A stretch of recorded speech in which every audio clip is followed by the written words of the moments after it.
cross out the ones who heard my cries and watched me weep. I love everything. Fire spreading all around my room. My world's so bright, it's hard to breathe, but that's alright. Hush.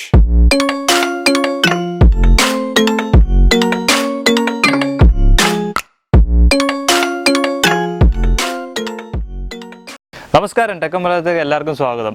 കഴിഞ്ഞ ദിവസം നമ്മൾ MI neck ബാൻഡിൻ്റെ review ഒക്കെ ചെയ്തായിരുന്നു. അപ്പോൾ ആ video ആരും കണ്ടിട്ടില്ലെങ്കിൽ മുകളിൽ കാണുന്ന ഐ ബട്ടണിൽ ക്ലിക്ക് ചെയ്ത് കഴിഞ്ഞാൽ നിങ്ങൾക്ക് ആ വീഡിയോ കാണാവുന്നതാണ്. അപ്പോൾ ഇന്ന് നമ്മൾ ഒരു റിവ്യൂ ആയിട്ടാണ് വന്നിരിക്കുന്നത്. നമ്മുടെ Realme Buds Wirelessൻ്റെ റിവ്യൂ ആണ് ഇന്ന് നമ്മൾ ചെയ്യുന്നത്. അപ്പോൾ ഞാൻ ഈ ഇയർഫോൺ 3 ദിവസമായിട്ട് യൂസ് ചെയ്യുന്നുണ്ട്. അപ്പോൾ അതിനെ ബേസ് ചെയ്തിട്ടായിരിക്കും ഞാൻ ഈ റിവ്യൂ മൊത്തം പറയുന്നത്.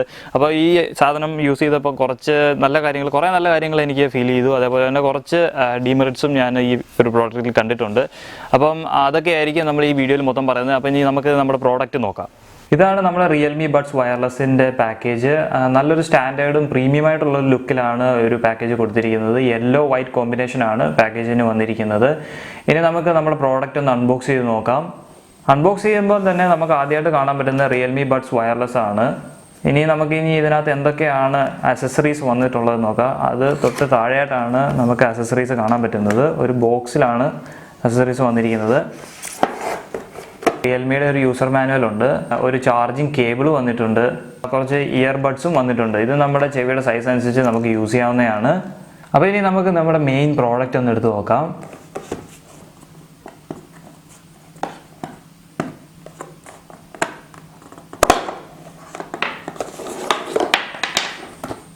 അപ്പോൾ ഇതാണ് നമ്മുടെ Realme Buds Wireless. അടിപൊളി ഒരു ഡിസൈൻ തന്നെയാണ് Realme കൊടുത്തിരിക്കുന്നത്. ഇതിനകത്ത് വരുന്നത് ഒരു റബ്ബർ ഒരു നെക്ക് ബാൻഡൊക്കെയാണ് വരുന്നത്. അതേപോലെ തന്നെ ഇതിൻ്റെ ടിപ്പിൽ വരുന്നത് ഒരു അലൂമിനിയം അല്ലെങ്കിൽ ഒരു അലോയി മെറ്റീരിയലാണ് വരുന്നത്. പ്ലാസ്റ്റിക് ഒന്നുമല്ല കൊടുത്തിട്ടുള്ളത്. അതുകൊണ്ട് തന്നെ നല്ല സ്ട്രോങ്ങുമാണ്. ഇതിനകത്ത് 3 കൺട്രോൾ സ്വിച്ചസ് ആണ് വരുന്നത്. ഈ 3 എണ്ണേ ഉള്ളൂ. അതേപോലെ തന്നെ എടുത്ത് പറയേണ്ട കാര്യം എന്താണെന്ന് വെച്ച് കഴിഞ്ഞാൽ ഇതിന് പവർ ബട്ടൺ എന്ന് പറയുന്ന സാധനമില്ല. അപ്പോൾ OnePlusലൊക്കെ കാണുന്ന പോലെ തന്നെ നമുക്ക് ഇവിടെ ഒരു മാഗ്നറ്റ് ആണ് കൊടുത്തേക്കുന്ന ഇയർ ബഡ്സിൻ്റെ അവിടെ. അപ്പോൾ ഇത് ഡിറ്റാച്ച് ചെയ്ത് കഴിയുമ്പോൾ നമ്മുടെ വയർലെസ് ഹെഡ്ഫോൺ ഓൺ ആവുന്നതാണ്. ഇത് വീണ്ടും അടുപ്പിച്ച് കഴിയുമ്പോൾ നമ്മുടെ ഹെഡ്ഫോൺ ഓഫും ആവുന്നതായിരിക്കും. അപ്പം ഇതാണ് ഇതിൻ്റെ പവർ ബട്ടൺ എന്ന് നമുക്ക് പറയാം. അപ്പോൾ നമ്മുടെ ഈ വയർലെസ് ഇയർഫോണിൻ്റെ ചാർജിങ് പോർട്ട് എന്ന് പറയുന്നത് ഇതിൻ്റെ ബാക്കിലായിട്ടാണ് വരുന്നത്. ഇയർഫോണിൻ്റെ എനിക്കൊരു പോരായ്മയായിട്ട് തോന്നുന്നത് എന്താണെന്ന് വെച്ച് കഴിഞ്ഞാൽ ഇത് സ്വെറ്റ് പ്രൂഫ് ആണെന്ന് അവർ സർട്ടിഫൈ ചെയ്തിട്ടുണ്ട്. എന്നാൽ പോലും നമ്മുടെ ചാർജിങ് പോർട്ടിൽ ഒരു റബ്ബർ സീലിങ്ങോ ഒന്നും കൊടുത്തിട്ടില്ല. അപ്പം വെള്ളം കയറി കഴിഞ്ഞാൽ എന്താവും എന്നുള്ള കാര്യം നമുക്ക് ഒരു ഉറപ്പുമില്ല. അപ്പോൾ നമ്മുടെ ഈ ഇയർഫോൺ വരുന്നത് IPX4 സർട്ടിഫിക്കേഷനോട് കൂടിയാണ്. സ്വെറ്റ് പ്രൂഫ് ആണ്, വാട്ടർ പ്രൂഫ് അല്ല. അപ്പോൾ നമുക്ക് വെള്ളത്തിലൊന്നും ഇട്ട് കഴിഞ്ഞാൽ ഇതിൻ്റെ വാറണ്ടി കിട്ടാൻ ഒരു സാധ്യതയില്ല.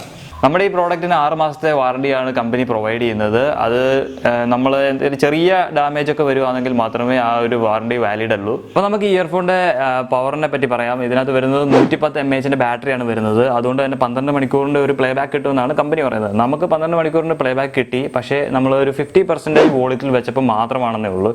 അപ്പോൾ നമ്മൾ ആ വോളിയത്തിൻ്റെ പെർസെൻറ്റേജ് കൂട്ടുന്നതനുസരിച്ച് പവർ ബാക്കപ്പും കുറയുന്നതായിരിക്കും.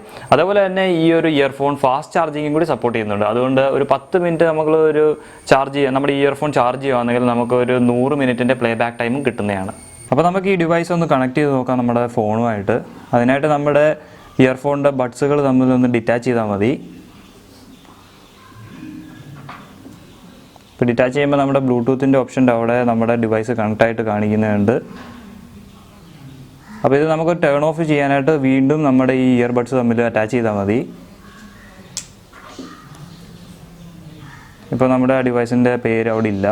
നമുക്ക് ഈ റിയൽമിയുടെ ഫങ്ഷൻസും കാര്യങ്ങളൊക്കെ നോക്കാം. ഇതിനകത്ത് വരുന്നത് 3 ബട്ടനാണെന്ന് നമ്മൾ നേരത്തെ പറഞ്ഞായിരുന്നു. അപ്പോൾ സെൻട്രലായിട്ട് റിയൽമിയുടെ ലോഗോ വരുന്നൊരു ബട്ടനുണ്ട്.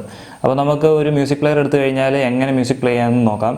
അപ്പോൾ റിയൽമിയുടെ ആ ലോഗോ വരുന്ന ബട്ടണിൽ ഒരു വട്ടം പ്രസ് ചെയ്യുമ്പോൾ നമുക്ക് പാട്ട് ഇവിടെ പ്ലേ ആവുന്നതാണ്. അതിലൊന്നും കൂടി പ്രസ് ചെയ്യുകയാണെങ്കിൽ പാട്ട് പോസ് ആകും.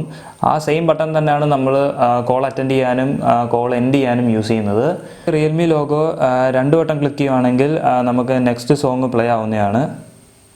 അതേപോലെ തന്നെ 3 ടൈംസ് ക്ലിക്ക് ചെയ്യുകയാണെങ്കിൽ നമുക്ക് പ്രീവിയസ് സോങ്ങിലോട്ട് പോകുന്നതുമാണ്. ഇനി നമ്മൾ ആ റിയൽമിയുടെ ബട്ടണിൽ തന്നെ ലോങ് പ്രസ് ചെയ്യുകയാണെങ്കിൽ ഗൂഗിൾ അസിസ്റ്റും നമുക്ക് ഇവിടെ അവൈലബിൾ ആവുന്നതാണ്. അപ്പോൾ നമ്മൾ നേരത്തെ പറഞ്ഞായിരുന്നു ഈ ഒരു ഇയർഫോണ് പവർ ബട്ടണോ കാര്യങ്ങളോ ഒന്നും ഇല്ലെന്ന്. അപ്പോൾ ഇതിൻ്റെ ഈ ഒരു പവർ ബട്ടൺ എന്ന് പറഞ്ഞു കഴിഞ്ഞാൽ നമ്മുടെ ഈ ഇയർബഡ്സ് തമ്മിൽ നമ്മുടെ മാഗ്നറ്റുമായിട്ട് അറ്റാച്ച് ആകുമ്പോഴാണ് നമ്മുടെ ഈ ഒരു ഇയർഫോൺ ടേൺ ഓഫ് ആവുന്നതെന്ന് പറഞ്ഞു. അപ്പോൾ നമുക്ക് നമ്മുടെ ഒരു ഫോണിലൊരു കോൾ വന്നു കഴിഞ്ഞാൽ നമ്മൾ ഈ ഇയർഫോൺ വെച്ച് അറ്റൻഡ് ചെയ്യുമ്പോൾ ഒന്ന് കണക്റ്റ് ആവേണ്ട ഒരു ലേറ്റൻസി ഉണ്ട്. അപ്പോൾ അത് എത്ര നേരം എടുക്കുമെന്നൊന്ന് നമുക്കൊന്ന് ചെക്ക് ചെയ്ത് നോക്കാം. ഇപ്പോൾ നമുക്കൊരു കോൾ വരുന്നുണ്ട്. അപ്പോൾ നമുക്ക് നമ്മുടെ ബ്ലൂടൂത്ത് ഡിവൈസിൻ്റെ ഒരു സ്റ്റാറ്റസ് നോക്കുവാണെങ്കിൽ കാണാൻ പറ്റും, ഒരു ഡിവൈസുമായിട്ടും കണക്റ്റ് ആയിട്ടില്ല. അപ്പോൾ ഇനി നമുക്ക് നമ്മുടെ ഇയർഫോൺ ഒന്ന് കണക്ട് ചെയ്ത് നോക്കാം. ഇപ്പോൾ കണക്റ്റ് ആയിട്ടുണ്ട്. ഇനി നമ്മൾ ഈ ഒരു ആൻസർ ബട്ടൺ എന്ന് പറഞ്ഞാൽ റിയൽമിയുടെ ലോഗോ ഉള്ള ബട്ടനാണ്. അതിൽ ക്ലിക്ക് ചെയ്യുകയാണെങ്കിൽ നമുക്ക് കോള് ആൻസർ ആവുന്നതാണ്. അത് നമുക്ക് ഇവിടെ നോക്കാം.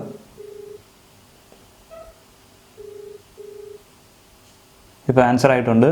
ആ സെയിം ബട്ടണിൽ ഒന്നും കൂടി പ്രസ് ചെയ്യുകയാണെങ്കിൽ നമ്മുടെ ആ കോള് എൻഡ് ചെയ്യുന്നതുമാണ്. അപ്പോൾ നമ്മൾ ഈ ഇയർഫോണിൻ്റെ സൗണ്ട് ക്വാളിറ്റിയെ പറ്റി പറയുകയാണെങ്കിൽ വളരെ നല്ലൊരു ക്വാളിറ്റി തന്നെ ഈ ഒരു ഇയർഫോൺ പ്രൊവൈഡ് ചെയ്യുന്നുണ്ട്. മെയിനായിട്ടും പറയുകയാണെങ്കിൽ ഞാൻ ഈ ഒരു ഇയർഫോൺ ഹൈ വോളിയത്തിൽ വെച്ച് പാട്ടൊക്കെ പ്ലേ ചെയ്ത് നോക്കി, ഒരു ഡിസ്ട്രോഷനോ കാര്യങ്ങളോ ഒന്നും ഇല്ല. ബേസിൻ്റെ കാര്യം പറയുകയാണെങ്കിൽ സൂപ്പർ ബേസ് തന്നെ ഈ ഒരു ഇയർഫോൺ പ്രൊവൈഡ് ചെയ്യുന്നുണ്ട്. അതിനുവേണ്ടി നമ്മൾ സെപ്പറേറ്റ് ബേസ് മാത്രമുള്ള പാട്ടുകളൊക്കെ പ്ലേ ചെയ്ത് നോക്കി, എന്നിട്ടും ഒരു പ്രശ്നവുമില്ല. നല്ല കിഡിലും പഞ്ചി ബേസ് തന്നെ ഈ ഒരു ഇയർഫോൺ പ്രൊവൈഡ് ചെയ്യുന്നുണ്ട്. അപ്പോൾ നമ്മുടെ ഈ ബ്ലൂടൂത്ത് ഇയർഫോണിനകത്ത് വരുന്ന ബ്ലൂടൂത്ത് റേഞ്ച് എന്ന് പറയുന്നത് 10 മീറ്ററാണ്. നമ്മൾ ഒരു 2-3 റൂമിനപ്പുറത്തോട്ടൊക്കെ വെച്ച് ചെക്ക് ചെയ്ത് നോക്കിയപ്പം ചെറുതായിട്ടൊക്കെ ലൈൻ ബ്രേക്ക് ആയി തുടങ്ങിയായിരുന്നു. എന്നാൽ നമ്മളൊരു ഓപ്പൺ ഗ്രൗണ്ടിലൊക്കെ പോയി ചെക്ക് ചെയ്യുകയാണെങ്കിൽ 10 മീറ്ററിൽ അതിൽ കൂടുതൽ നമുക്ക് കിട്ടുന്നുണ്ട്. അപ്പോൾ അതൊരു പ്ലസ് പോയിന്റ് ആയിട്ടാണ് എനിക്ക് തോന്നുന്നത്.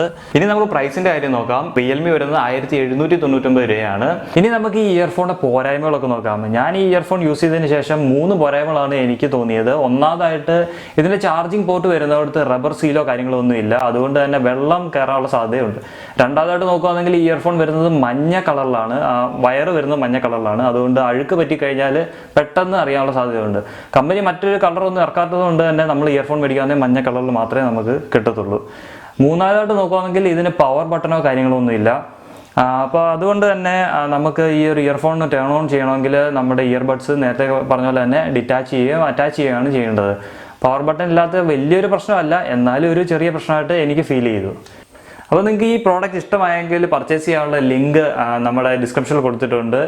അതുപോലെ തന്നെ നിങ്ങൾക്ക് ഈ വീഡിയോ ഇഷ്ടപ്പെട്ടെങ്കിൽ ലൈക്ക് ചെയ്യുക, ഷെയർ ചെയ്യുക. അതുപോലെ നമ്മുടെ ചാനൽ സബ്സ്ക്രൈബ് ചെയ്യുക. സബ്സ്ക്രൈബ് ചെയ്യാൻ കൂടെ കാണുന്ന ബെല്ലൈക്കൺ ക്ലിക്ക് ചെയ്യുന്ന ഉറപ്പാക്കുക. അപ്പോൾ മറ്റൊരു വീഡിയോയിൽ കാണാം.